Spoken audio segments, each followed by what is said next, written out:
Shoutout kay Katsakino Dokusin, Romeo Conchada, Juan Solegue, Jervin Cris, Anthony Alon family at sa iba pa nating taga-subaybay.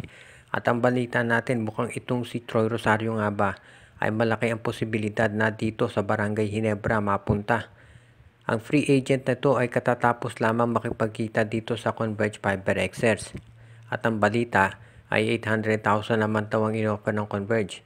Ayon dito sa mga reports, kaya daw yan tapatan ng SMC o higitan pa. At kung parehas lamang ang magiging offer ng SMC, TNT at Converge, ayon sa mga insiders, malaki ang tsansa na sa SMC pumirma si Rosario dahil ang favorite team daw niya ay Barangay Ginebra. So kung pare-parehas lamang yung offer, di doon ka na sa team na paborito mo. Kaya sa ngayon, yan daw ang mukhang magiging malaking posibilidad na si Rosario ay dito sa Ginebra pipirma. Bukod dun sa kontrata na yan, sigurado na malaki ang i-offer ng Ginebra at paano dun sa magsasabi na walang magiging playing time si Rosario dito sa Ginebra, malabong mangyari yun dahil kaya nga gustong kunin ng Ginebra si Rosario dahil wala nga silang big men. Nakikita nyo naman dito sa serye kontra sa San Miguel na kapag si Japet Aguilar ang umuupo, ang nagagamit lamang nila ay si Joe Devance. At doon sa power forward nila si Ralph Koo. Si Ralph Koo, undersized siya na power forward. Ang talagang dapat niya kay Ralph Koo, small forward. Pero napipilitan ng Ginebra na gamitin siyang power forward dahil kulang sila sa tao. Kahit nandyan na si Jamie Malonzo, kinakailangan ni Malonzo ng kapalit. So kung inyong makikita, ang daming kulang sa Barangay Ginebra. At kaya na sila nananalo dahil nga ang galing ng kanilang coach si Tim Cone at syempre si Justin Brownlee. So, sa tingin ko, hindi magiging problema yung playing time dito kay Troy Rosario kapag siya napunta sa Ginebra.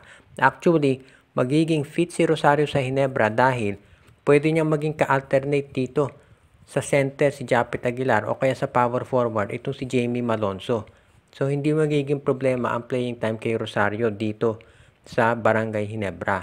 At alam naman natin si Coach Tim ko, mahusay ang gumamit ng players at mayu-utilize niya talaga yung skill set nitong si Troy Rosario.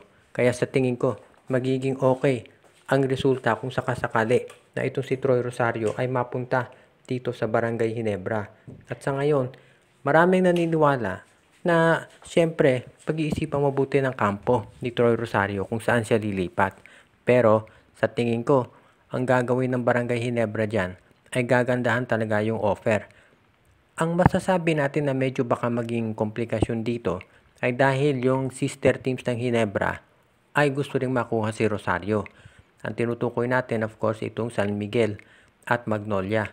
Ang San Miguel kasi nangangailangan din ng power forward dahil nakita nyo dito sa serye kontra Ginebra, hindi na ginagamit itong si Manuel at si Rodney Brondial at ito si Tautuan limited minutes na rin. Kaya malamang si Troy Rosario talaga ang gusto rin kunin ng SMB.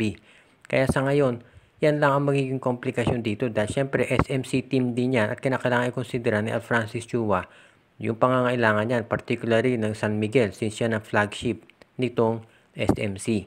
So sa ngayon pwede nating masabi na ito si Troy Rosario malamang sa Ginebra yan mapunta. At kapag napunta dyan si Troy Rosario, huwag na kayong magulat kung meron pang trade na kasunod na gawin ng Ginebra para ma-fill upan yung kanilang roster slot dahil nangangailangan pa sila ng iba pang players para tumulong dito kila Japet Aguilar, Jamie Malonzo, Stephen Holt at iba pa.